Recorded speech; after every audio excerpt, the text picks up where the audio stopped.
Welcome back to another episode of Black Girls Talk. I am Alicia.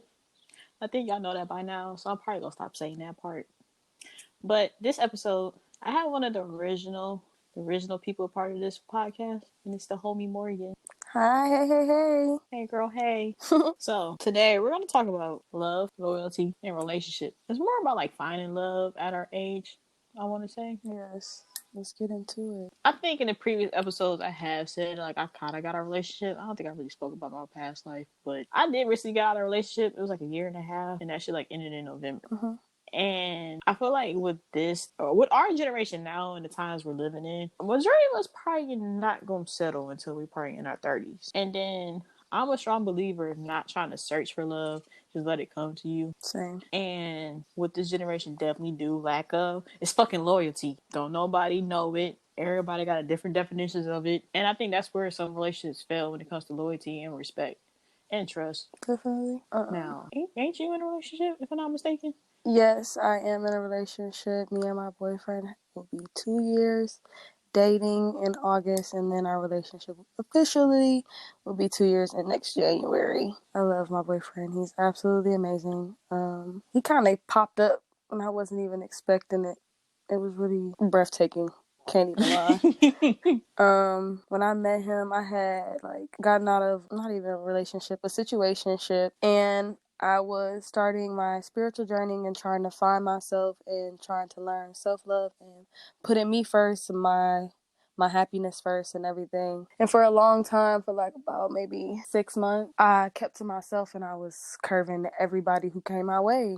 I started to speak to the universe, source, and just speak on how I don't want nobody in my life that ain't for me. If it ain't gonna be for me, if it's not gonna be somebody that I can actually share this human life experience with, then there's no point in me dating you. I know what I want in a person. I know what I want my relationship to be like. I don't really have any questions on that, but it was just finding someone who actually fit the description. And I was just getting, people who posed to be him, and it was just a lot. It was very stressful and depressing. Like, I hated myself for a long time because I'm like, what the fuck is wrong with me? Maybe it's something wrong with me, but I'm like, no, it's nothing wrong with me. I'm a perfectly fine person. I'm sweet as fuck. I'm loyal as fuck. Like, I'm about mine, and that's it. Facts. Which I can definitely speak on that with our friendship. So it was a life-changing type of thing. And then, like, when he approached me, it wasn't even on no type of him trying to talk to me or anything. We were genuinely trying to work together. He's a photographer, so he hit me up trying to shoot. I'm like, all right, bet. It's about to be lit. He had the great, like, super great energy and everything. And then the day of the shoot came. And we just clicked, like, non-stop conversation. It wasn't forced. It was just real free flowing. We created beautiful photos that day. And it was like we had a connection greater than this plane type shit. Because I would see something in my head like, oh, I want this picture. And next thing I know, he got the picture. Like, I'm like, dang, that's lit. Perfect. You got my eye. You see what I see. Perfect. And then he liked the same music as me. So it was like, oh, okay, I kind of know who you are as a person. I see your vibe. I wasn't even trying to like chop him either. That's the crazy part. I was just really trying to, have a friend, because I don't have a lot of friends, and I like having male friends. Like in high school, I had so many male friends, and they all went away and played football for college. So I had no one. And I was sorry.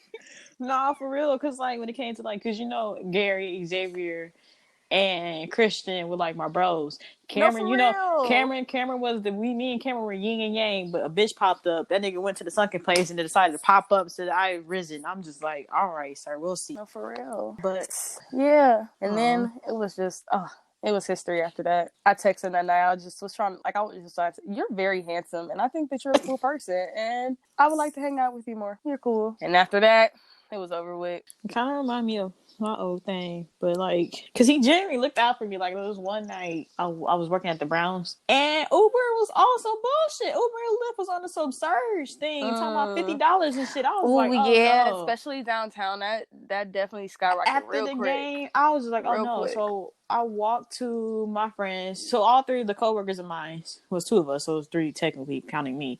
we walked to my friend's dorm. We kind of separated at like the bus line that goes towards the dorms or whatever.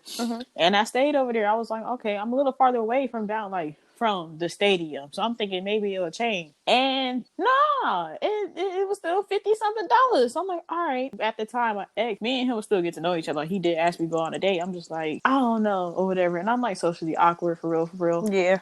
I know a lot of y'all probably think like you're capping. Like my friends probably like you're lying. Like no, for real. When I get around somebody, and if you find I'm a whole shy little goofball, Get like real awkward real quick. Same. he was like, okay. He was like, I paid for it. He was like, I really don't want to wait because it's like you don't get off until 3 a.m. Like I know for a fact my coworker got class in the morning, so it's like, no, there's no point in waiting. I was just like, he was like, well, okay. He's like, what's your cash app? I was like, excuse me. In my head, I'm like, excuse me. So he sent me money for the ride. I'm like, oh yeah, I got to give you this date. Real nigga shit. I told my Lyft driver, I was like, my friend paid for this. He was like, you should take him on a date. I was just like, excuse me. Confirmation.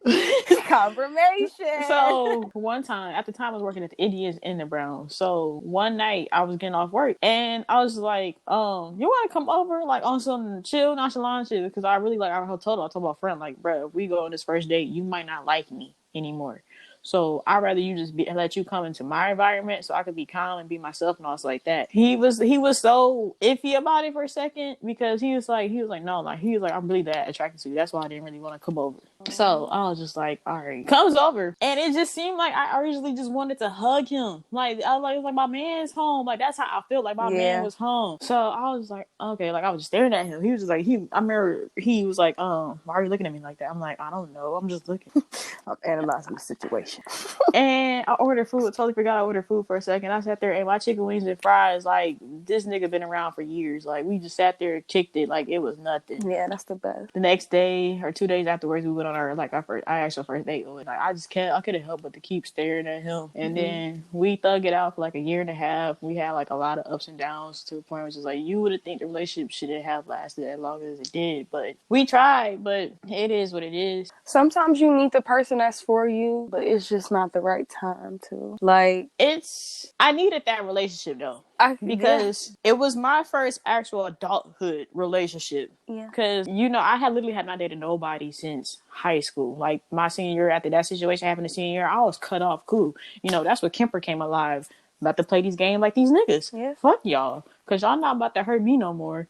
But then, that's when you realize, like, guys do the same shit females do. Like, they start catching feelings when it's just supposed to be platonically just sex or whatever. It's like, now you catching feelings. Like, oh, no, I got to cut you off. So I just literally cut that whole game off. And I was like, let me get back into tune of being Alicia because I needed her because it was so much trauma that I was going through at the same time.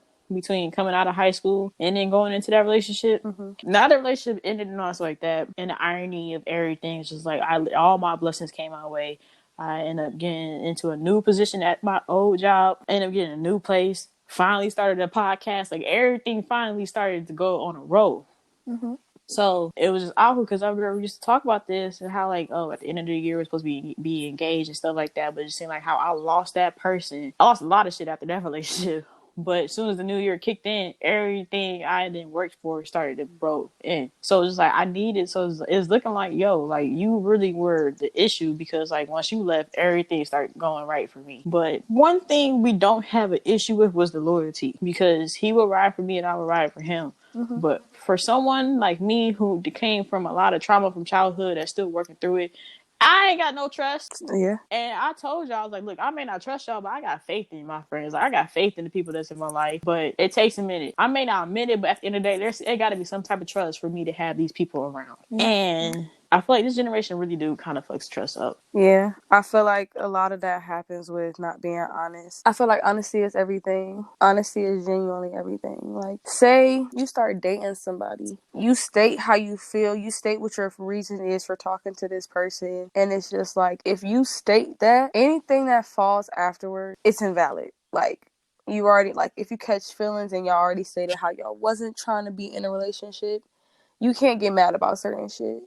Especially if the person or whoever just says, I'm dating you, but I'm dating other people too. You can't get mad about that. That's pure and utter honesty. Like, respect the honesty, but sir, you either date me or you dating them. Ain't no both. It ain't no both, but at the end of the day, you gonna pick or choose whether you want to stay in that relationship or you gonna walk away. that's where Facts. the self-respect come in. That's where the self-love come in, because it's like you already know what this person is on. You already know what this person about. No matter what you do, it's going to change how they feel, because they told you that in the beginning. You get what I'm saying? Mm-hmm. Like, you really can't hold shit against people. At all. My question to you, because Yes. maybe it's just me. Do you think that the time you spent in one relationship is kind of the time you need to step away just for yourself to What you like mean? regrow and learn yourself? Because like say you spend like a year and a half with this person or like 2 years, Mm-hmm. 3 years or whatever. You Mm-hmm. kind of are not the same person from the beginning of time that you met this person to the end when the thing does end. Yeah. So, like, do you ever take maybe not that the same amount of time, but do you ever take at least like half of the time that you spend with that person just to regain and relearn yourself? Okay, yeah, I see what you're saying. I think that is a good thing to do. I haven't personally done it because I'm a Cancer. I love love. This is why you and I are yin and yang because we be here with it. We be here. I'm a Cancer. I love love. I love to be in love. I love the idea of love. Like, I love love. So I have taken time to like learn myself, and I dated a lot. Like, when I dated, I talked to people, You but at the focus, romance. same time I was like focused on me. Like, I came first. Like, if I wasn't talking to you and it wasn't beneficial to like my emotions or what I was doing or anything, I wasn't talking to you because there was no point. But at the same time, I was like, okay, you're here. I like you being here. I like to be able to talk to you. I like that you're the access. Like, so I've never been fully like not talking to anyone besides like the 6 months before. No, not even then. Never mind. Yeah, no, I've never just not talked to anyone. I've always talked to somebody. For me, cause what, like I said, coming out of high school, like literally, I had not dated nobody for like Yeah. what that whole time frame between college and up to what 2018. So 2016 up to what 2018. What was that? 2 years, Mm-hmm. 2.5 years. It seemed like it was fucking forever. No, the relationship was in 2015. Mm. So 3 years. Was not dating nobody. Was I talking to people? Yeah, from time to time, but it wasn't like I wasn't trying to be in a relationship. Like I just wanted to be to myself. Yeah. And then, like I said, issues with family, more trauma started coming in. Mm-hmm. Now it's just like I've been solely to myself, Mm-hmm. kind of. Sometimes I lack because of needs be whipping my ass sometimes. But it's always that tunnel vision I get and gain when I just want to focus. Because, like, I feel like, and it's all about numbers, too. Like, if you think spiritual stuff and all stuff like that, numbers play a part Mm-hmm. in it, too. And 22 is one of Definitely. my favorite numbers. Can't cap. My favorite not football player. My favorite basketball player was I Rudy think Gay. 22 is my life number. Rudy Gay was my favorite basketball player. You know, I had a huge crush on him. Y'all was like, that nigga's last name is Gay. He's gay. I'm like, no, he's not. Don't do that to me. No, he's not. Don't you say that. And That's not it's just right. like it's a raw number because if you reverse it, it's still 22. Now that I am Yeah. 22, it's 2020. It's twos all around me. My own address literally says 22 in it. So I was just like, all Oh, right, that's it's time to just spiritually grow. With me, I absolutely. love like you said, I love love. Like I really do want a genuine relationship. Like I want the type of love where it's like, bro, we've been together for years. I don't mind we together for 5 years. We get engaged and stuff like that. But this generation, man, it be fucking shit up. Like I promise you, if I was like with my brother Ryan's age, like them, Mm-hmm. like with the ones who graduated from like 2006 stuff like that, like the Mm-hmm. early 90s babies, we'd be married for real by now. Some of us all have kids You and shit. know, in all honesty, though, I can't even say that our generation's fucked up, because at the end of the day, a lot of people, a lot more than less, really just want love. But at the same time, you got to think about it. We in our 20s. It is our selfish time. Facts. Like, it is selfish time. Like, my mom, she used to preach that to me, like, your 20s are your time to do what makes you happy, do what you want for you. So it's like people want relationships, but at the same time, ain't nobody trying to commit And like it's just that. like, if you're not going to commit that way, just don't waste people's time. Like, be friends, grow that Yeah. friendship, network, connect. Because, networking and having that type of stuff goes a long way with business at the end of the day. Rather you want. Yeah, but a lot of people don't like to have friends Uh, either. They don't want to keep friends. They'd rather date you. well, you want to be anti, go be anti in a different city. But it's more for what I have seen, and you have a valid point. Like Uh-huh. you're speaking facts. It's just that a lot of people, I can admit, the people that's like me, the trauma gets in the Mm-hmm. way of relationships. If Yeah, you if you absolutely. not learning how to deal with that shit, it's gonna affect Yes, in your relationship, and I can say that it now. it definitely work through. Like I said, I needed my ex because he helped me like really see through that stuff. I remember one time he knew me so well. I remember one time that month, and I was so sorry. Like, nigga, how you break up with me a couple days after all this stuff that happened in my life? Like, bro, you gonna make me take another L? Well, the one time I lost one of my friends in the car accident, and it still pisses me off the fact that it was a 16 car crash, and she was the only one that didn't make it.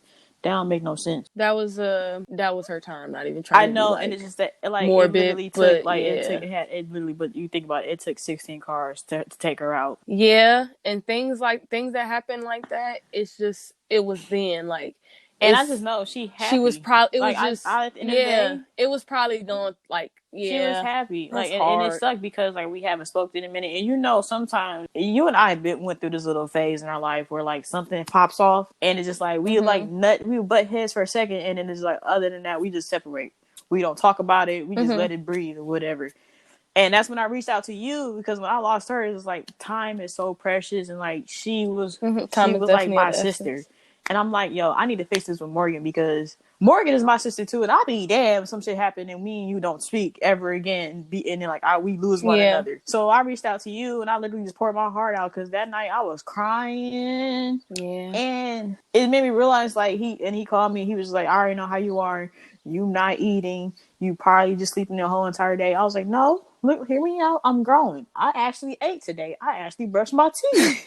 He was like, oh, for real? I was like, yeah, sleeping? Hell yeah, because I get tired from crying. But I actually improved. Like, he helped me. It's more of now not getting over it, is really getting through the stuff that happened. So Mhm. while you get through it, it's going to challenge you, but you still make it at the end of the day. Like, you still going to get through that stuff. Mhm. So what was the reason for you guys breaking up? Like, What was the reason? To me, I feel like we disconnected because communication changed. I don't really want to get into it on here because, like, you know me, I don't really like putting my relationships out on public, but mhm. it kind of really did start with a one lie, and that one lie kind of just like it wasn't he didn't really lie, but it was more he wasn't being truthfully honest. But he's an Aquarius, and you know I already did my research with Aquarius and Tauruses. Yeah, that's not a good. It That wasn't wasn't a good gonna work. It idea. wasn't gonna work anyway. So I mean, y'all could have been star-crossed lovers, it wasn't gonna work. It was the percentages was low, boo boo. I'm surprised we made it to a year and a half. But he was really like really my homie at the end of the day. So like even when we did break up, from time to time we have text each other and I was like that. But I mm. don't know. Aquarius is be Mm. on some extra bullshit. That's why I have PTSD. So if you an Aquarius, don't come my way. I can agree with that. If you're an Aquarius, don't come nobody's way. You need to You're go home. toxic. You're toxic as fuck. Okay, y'all think y'all are so perfect, but just like y'all really got the ones with the flaws. But it was my biggest lesson, and I really, like I said, I give him credit because I needed that relationship because that relationship definitely helped me grow. Help shape you. It definitely did for sure, and it made me realize what I really wanted. Cause I prayed for somebody like him, right? But I ain't prayed for the Mm-hmm. extra bullshit that came with this. So I knew how to be directly correct. And he's like, when you be correct, you gotta really know what you want with God before you can't just be saying anything. Like you really gotta know what you want, or you are gonna get some little bullshit on Mm-hmm. the side. So I learned how to pray Mm-hmm. correctly now when it comes to Mm-hmm. relationships. I'm a little scared to ask for my husband, but on the due time. I asked for my twin flame. My PTSD kicking in now. See, understandable, but at the same time, I can honestly say my relationship with my pudding is awesome. And it's not like we don't have arguments, we don't fight or none of that. It's just that he's helping me discover a lot about myself that I didn't know. Like I think that's what a relationship I didn't know I had so is. much PTSD. Like I have a lot of PTSD. Like I'm really fucked up. Like and I didn't even know how fucked up I But was. Like so that's the thing. Sometimes you really do gotta step back and like learn yourself for yeah. real before you get into any type of relationship. Like at least I can tell the truth. Like sir, like I got trust issues. Like I really, you know me, I'm upfront. I definitely have trust issues for You sure. know I'm upfront, and I really speak my mind and don't never mind what the fuck I speak. So I tell the truth. Hurt. Like this is what I'm dealing with right now. I tell like I don't really get into details, but one thing that is a major trauma for me is I admit that like my father's death, like that shit. I Yeah. promise you, anybody who has lost a parent, I don't care if you was my age Sis. we in the same boat. Like, it don't matter how We old you already are. know. Let me tell this to the listeners. Don't ever let anybody tell you to get over it when it comes to losing a parent, because that shit, you're never No. gonna get over it. I do say it does get easier. Yes. The healing is there, but That shit still hurt. it's really like I said, feel like I have a hole in my heart. Like, it's unbearable. But you do get through it. It do get lessons. Like, it was what to be 13 years now since my dad passed away, and it don't even feel like that. Like, I remember that shit yesterday. But it's them type of traumas that you gotta work through in order to make your relationship work. Yeah. So, for sure. finding self-love, I think you really gotta. Some people naturally are just like antisocial, like you said, and they be like with their own shit, like with their own in tune with themselves. Some people, especially like me, like you don't have to. You gotta knock my ass down to make me really appreciate myself way more. To realize, like, yo, you ain't worth all this. Like, I'm way worth more than the trash that you're giving me to deal with. Yeah, I think like self-isolation definitely helps with self-love. Because my brother's a tourist. My twin, you know, the one that looked like me, but I'm just the light skinned version of him. I'm weak. He sat there and deleted all his social media, and I'm just like, okay. And he's so at peace and like so in tune to himself. Like, I'll be thinking that nigga got like superpowers the way he be acting sometimes, and the way he is. I swear, when I hit my 30s, I want to be so suave and so in tune and so at peace at that age. No, for real. I'm trying to get that sooner. I know, but it's a lot of work. Like, it's gonna take a minute for real. Like, you gotta think about it. I think he's 33 now. So I think I can get there by like 26. That's 4 years. I feel like our mid-20s is when, because I don't know if it's for us as well, but ain't that like the man brain fully developed at 20, or the human brain developed at 25? Yeah, the human brain at 25 is everybody. So probably you may be onto something with that. Hold on now, come on now, little genius. I'm just saying you could definitely do that if you start taking the steps now, like really trying to meditate every day, practicing, exercising, writing down all your affirmations. Look, I got my crystals against my window. Look, it's all peaceful over here. I don't even know. Oh, mine are on the table. I need to be holding them. I'm playing. People be saying, like, you really gotta love yourself first before you do get into a relationship. Before you love somebody, you gotta love yourself before you love somebody else. Because if you don't, hit that corner, sis or man. I just want to say, Morgan, I love you so much. I love you too, and I miss you, girl. I know. We gotta do something about this quarantine. These quarantines. I definitely gotta bring you back on another episode, because I am about to record with Sin later on. Ooh, y'all know. Look, I didn't spell who the next guest gonna be. Ooh, but I am Alicia, and I am Morgan. and that's